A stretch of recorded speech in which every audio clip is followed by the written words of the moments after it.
erakunde berezi bat gera, ze naiz eta itxura, enpresa industrial baten itxura izan, formazio zentru bat gara. Goierri eskolaren eskutik, gure ikaslegoari praktikak gurekin garatzeko aukera ematen diogu. Goierriko Ikaslan Fundazioak eskaintzen die bertan lanbide heziketatik etortzen dian dual formatuko ikaslei beraien praktikaldi osoa euskeraz garatzeko.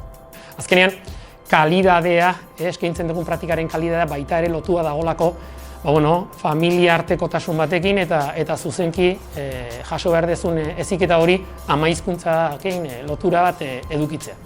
Eta hor, azkeneko hamarkada honetan, berebiziko lana egin duguna da, bertako baliabide guztiak, idatzizko baliabide guztiak euskerara pasatu.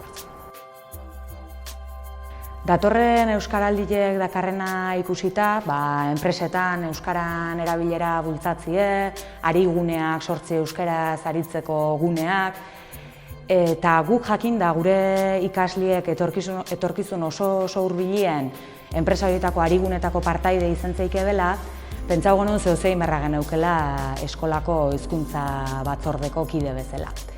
Eta hola genbiltzela, Ingudea proiektuen berri izan gendun, eta behaiekin jarri ginen harremanetan. Azkenean Ingudea da eskualde mailan Goierrin sortutako elkarte bat, pixkat euskerien sustapena bultzatzeko lan munduan.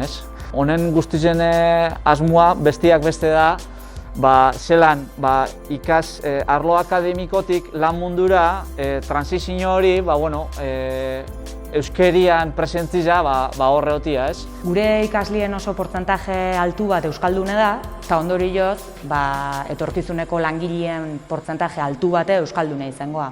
Holaxe, Ingudeako partaide dien enpresa desberdinekin bitau genitun jardunaldi batea, eta hoien artien Irizar enpresa, Joseba etorri zitzaigun Irizarretik.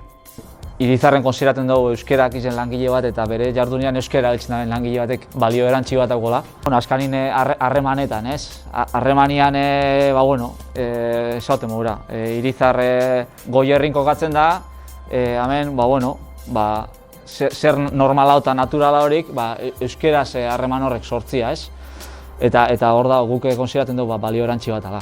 Eta nahi genuen pixkat hori transmitidu gaztiari, euren euskeriaz askotan dago, uste bat, nun uste dan euskeria arlo akademikun bukatzen dela.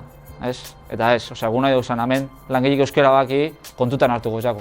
Eta hori kontratazioetan kontutan eukitzen den puntu bat da. Gaur egungo lan merkatuak langile euskaldunak eskatzen ditu, eta gu prest gaude.